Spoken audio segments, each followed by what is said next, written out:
en la introducción, qué sé yo, nos esperábamos luego de lo que había sido un año, que sabíamos que había sido un año complicado, tras todo lo que fue el impacto de la pandemia en distintos aspectos, pero esperábamos algún tipo de anuncio mucho más importante. Por ahí yo lo decía en algún escrito que hicimos para ir para la prensa, donde comentábamos que el gran ausente a nuestro entender y desde la parte política fue la reforma política que el gobernador viene anunciando hace mucho tiempo y que creemos que la democracia, para fortalecer la democracia de la provincia, es sumamente necesaria empezar a debatir algunas cuestiones importantes y nos parecía que podía llegar a ser un año que, si bien es electoral a nivel nacional, todavía estamos lejos de las elecciones provinciales y nos parecía que podía llegar a entrar dentro de los temas a tratar este año. Después, otras cuestiones, digamos,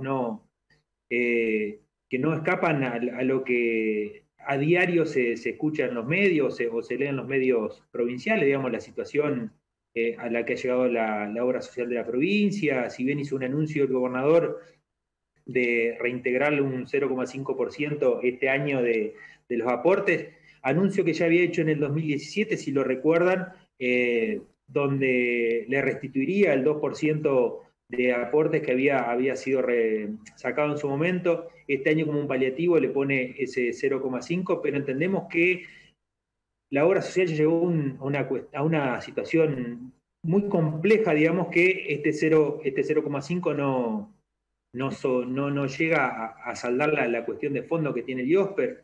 Esperábamos alguna propuesta importante del lado del oficialismo provincial respecto a la situación de la caja de previsión, la caja de jubilaciones provinciales, sabiendo que es uno de los principales generadores de déficit de la provincia. Respecto a la obra pública, hizo una enumeración de obras públicas que venimos escuchando ya hace varios años, y siendo el año pasado, y no en palabras de los legisladores de la oposición, sino en la Cámara de la Construcción de la provincia de Entre Ríos, donde no superó el 3% de la inversión total del presupuesto. Bueno, cuestiones que nos dejó ese sabor a poco, esperando que el post-pandemia sea una reactivación fuerte y sincera y cierta de dineros públicos en la provincia de Entre Ríos. Y después sí, un montón de anuncios donde por ahí llevó más tiempo de halagos a la gestión de Alberto Fernández que a la gestión en sí provincial y con impacto fuerte en la provincia. Es con lo que salimos Claro. de la apertura, digamos. Sinceramente, y lo dijimos en el documento que hicimos que dimos a conocer, nos quedamos con ese sabor a poco para hacer una sesión de apertura en un año que consideramos tenía que ser importante, porque implicaba empezar a salir luego de un año donde habíamos estado prácticamente sin actividad o con poca actividad económica por lo de la pandemia, que era un año donde la reactivación tenía que venir fuertemente de la mano del Estado. Diputado, y un tema que ustedes siempre, bueno, ponen atención es lo de la deuda. ¿El gobernador hizo alguna mención a esto?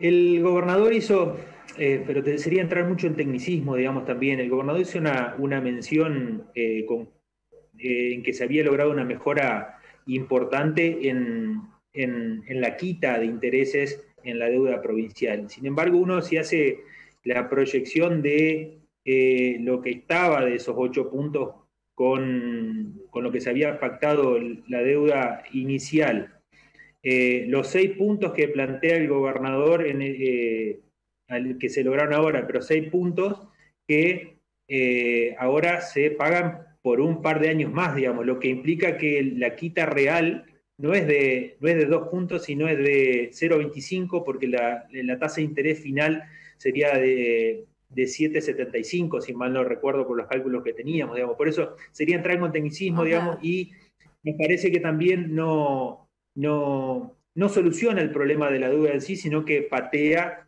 la negociación de la Adelante. deuda, más allá de del periodo que corresponde al gobernador Bordet. Pero es muy complejo de explicar Claro. Bueno, no, la cuestión, lo que implicó la renegociación de esto. Y también, a ver, más que la renegociación, la incertidumbre que hubo durante mucho tiempo respecto de qué pasaba con la deuda de la provincia, porque no había anuncio, no se sabía si se estaba negociando, si no se estaba negociando. Sabíamos que muchas de las intendencias que habían tomado el crédito, también que la provincia había dejado de pagar, lo habían abonado a la provincia, o sea que estaban al día. Entonces eso nos hacía también como legisladores de la oposición, nos hacía también tener esa incertidumbre de cuál era la situación real de la deuda provincial. Claro. Y ya te digo, nos preocupa sobre la manera porque lo que hizo fue solamente patear un poco más allá del 23, 24, 25, como estaba planteado la deuda original, a unos periodos más, y nos parece que no fue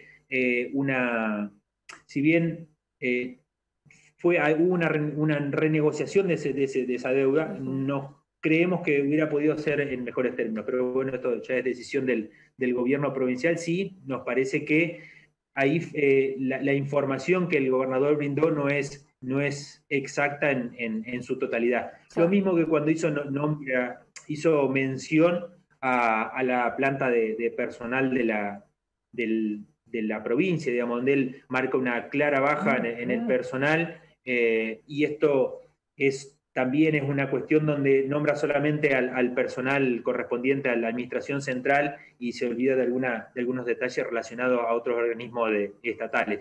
Pero eso es entrar en tecnicismo y es por ahí difícil de explicar para la ciudadanía en Está general bien. cómo está planteado, pero sí nos parece que fue muy... jugó con esos números que no son reales en su totalidad. O sea que bajó la planta de personal, la planta permanente de personal, pero puede haber aumentado en funcionarios políticos. Hubo algunos, a ver, hasta el 2019 hubo, a ver, te lo explico con un ejemplo como para que se entienda. Hubo organismos como por ejemplo ENERSA que sí eran contabilizados dentro de la planta de personal global que se informaba en la provincia. Hubo unas cuestiones de modificación de cómo se presenta esa información y eso hace que automáticamente caiga la cantidad de personal que se informa. Entonces, ahí es donde puede haber, donde están las diferencias entre lo que para nosotros es personal, o lo que realmente es personal que está a cargo y el gobierno de la provincia o la provincia se hace cargo de esos sueldos, a lo que realmente se informa, que son los de la administración central, digamos, todos los que pertenecen directamente al gobierno provincial. Claro. Bueno, con respecto a la caja de jubilaciones, ¿cuál es la situación por la cual se está atravesando? Digo, ¿es preocupante? ¿Se puede manejar? ¿Qué números tienen ustedes? Porque mucho se habla acerca de que el gobierno tiene intenciones de aumentar la edad de las jubilaciones en la provincia de Entre Ríos, en particular de algunos sectores, como en el caso de los docentes. ¿Qué información tienen ustedes? ¿Qué nos pueden informar? No hay una información. Nosotros también hemos hecho los pedidos de informes respectivos, realmente de cuál es la situación real de la caja. Estamos a la expectativa de la respuesta de esos pedidos de informes. Sabemos que es el principal generador del déficit de las cajas provinciales, perdón, las arcas provinciales, todo lo que el gobierno provincial debe aportar o debe poner de plata, digamos, para que se entienda vulgarmente, para sostener la caja.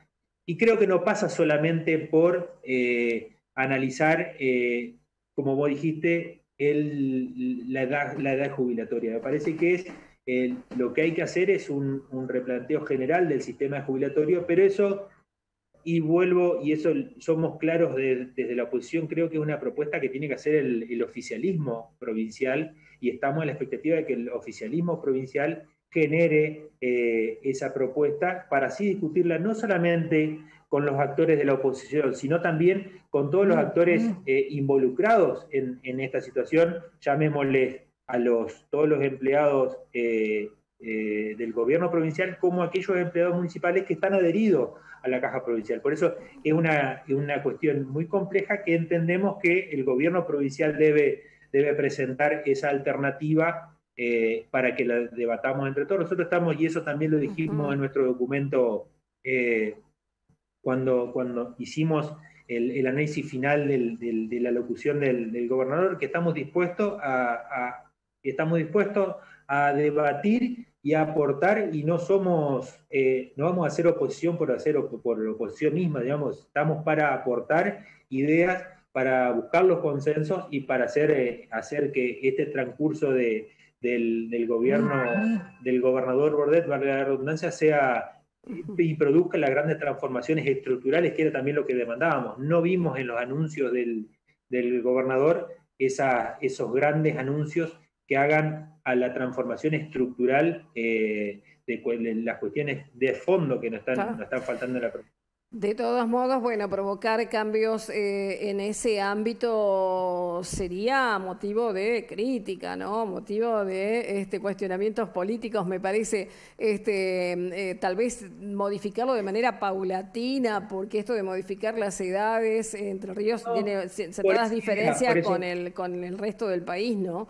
Entonces... eso está claro, y cualquier tipo de modificación que plantee el gobierno de la provincia respecto de la caja de jubilaciones provincial, todo debe ser gradual y debe estar consensuado, porque acá hay muchos actores que se van a ver afectados o involucrados, digamos, en cualquier reforma que se plantee de la provincia. Por eso creemos que el gobierno provincial debe brindarnos esa herramienta, esa propuesta de modificación de algún régimen jubilatorio de la provincia, para así en conjunto analizarlo, digamos. Vos imagínate, no le podemos cambiar la regla de juego a una persona que esté a 2 años de jubilarse, digamos, por dar un ejemplo, digamos, claro, no estoy, claro, estoy hablando de cambio de la edad jubilatoria. Quiero decir, el gobierno provincial, el oficialismo provincial, tiene que brindarnos esa alternativa, esa propuesta, y entre todos los actores que estamos participando en la vida política de la provincia, buscarle esa solución, sabiendo que el agujero que se genera, por decirlo de alguna manera, el agujero presupuestario que genera la caja es importante y afecta, y se ha venido paliando año a año. Así lo hizo el gobierno de la gestión de Macri, y lo está haciendo el gobierno de la gestión de Fernández, digamos, ayudando a cubrir esos déficits presupuestarios que genera la caja. Eso no arriesgo un número sin tener los números reales brindados de puño y letra de la gente de la caja de jubilación. Uriel, por último, reforma política. ¿Qué es lo que se pretende que se reforme en este ámbito y de qué manera beneficia al vecino, al ciudadano? Porque ustedes hacen hincapié en primer punto, reforma política. ¿Qué es lo que pretenden o consideran que es necesario reformar en estos tiempos, acá en la provincia de Entre Ríos?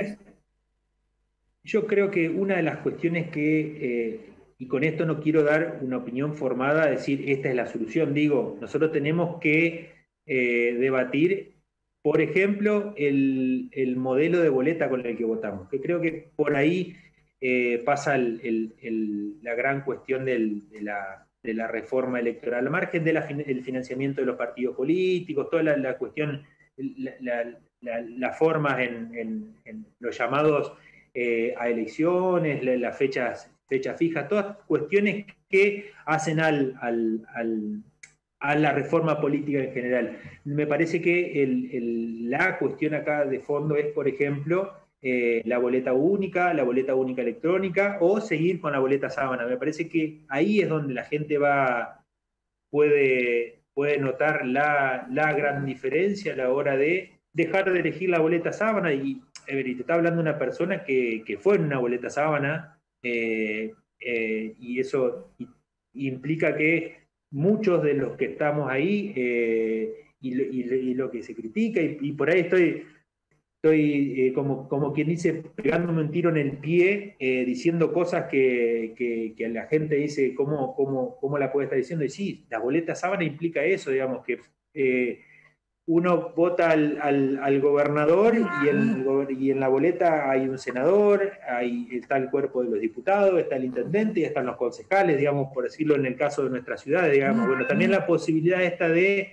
la boleta única, donde se pueda, en una única boleta, están todos los candidatos y la gente marca con un lápiz cuál es el candidato que elige, o la boleta única electrónica, donde uno se encuentra en una pantalla de una computadora y elige a través de la foto cuál es el candidato que desea votar y se encuentra con todos los candidatos en una única boleta, y evitamos un montón de suspicacias relacionadas al día electoral, como todo el mundo sabe, del